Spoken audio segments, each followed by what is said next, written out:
Let's go to our correspondent, Phil Lavelle now. He's live for us on the red carpet. And tell us, Phil, about the big contender that everyone's talking about this year.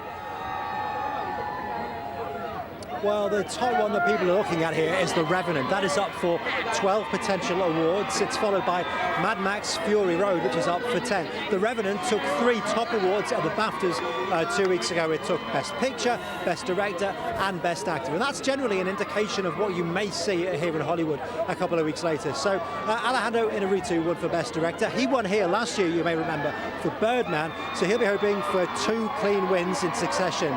Leonardo DiCaprio, believe it or not, he's walked this red carpet loads of times. He's never actually won an Oscar. So the feeling is that he could potentially take that award here tonight.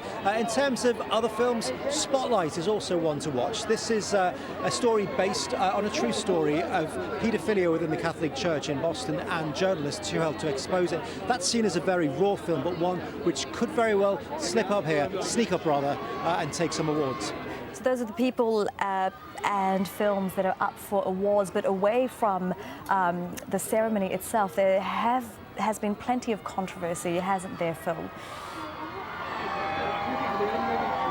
Yeah, the Oscars are never short of controversy, are they? There's always something that gets headlines. Here, though, this year there have been 2 big ones. The first regards goodie bags. Now, these goodie bags are given to celebrities who take part in the Oscars. They don't have a slice of cake in there. They have a car, a holiday. They have hugely expensive gifts. And this year, one of the gifts within those goodie bags was a $10,000 trip to Israel.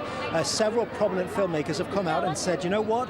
The celebrities who've been given these goodie bags should take that trip to Israel and they should give it to Palestinians instead. I must stress that these goodie bags are not given by the Academy. They have nothing to do with the Academy.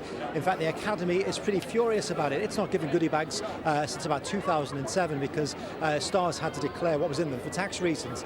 These are provided by a third-party group, and the Academy says that this company is piggybacking off the success of the awards. Nevertheless, it is an issue that has been talked about. Of course, the other one is the whole issue of diversity. Last year, we saw this Twitter hashtag Oscars So White, which was born due to the movie Selma not being given the proper credit some felt it deserved.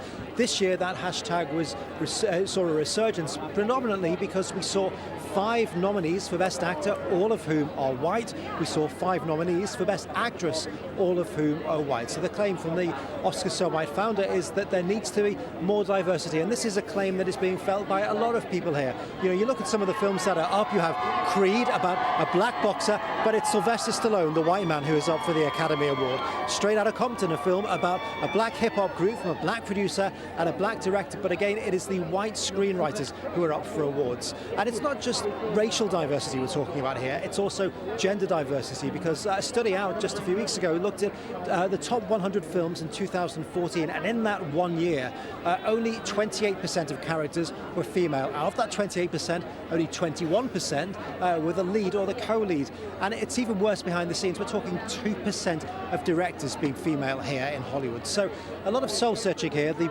Academy boss, Cheryl Boone Isaacs herself, she walked down the red carpet a few minutes ago. She has promised big changes to the way that the Academy membership is set up, because at the moment it is predominantly male, white and over the age of 65. But it's likely to be 2020 at least before we feel the effect of this. So what's going to be really interesting is not necessarily tonight, of course that will be interesting, but what the nominations look like next year, and if indeed the Oscars will be so white once again. It'll be very interesting also to see how the African-American host Chris Rock addresses that issue. We'll leave it there for now. Phil Lavelle joining us from Los Angeles. Thank you. Now,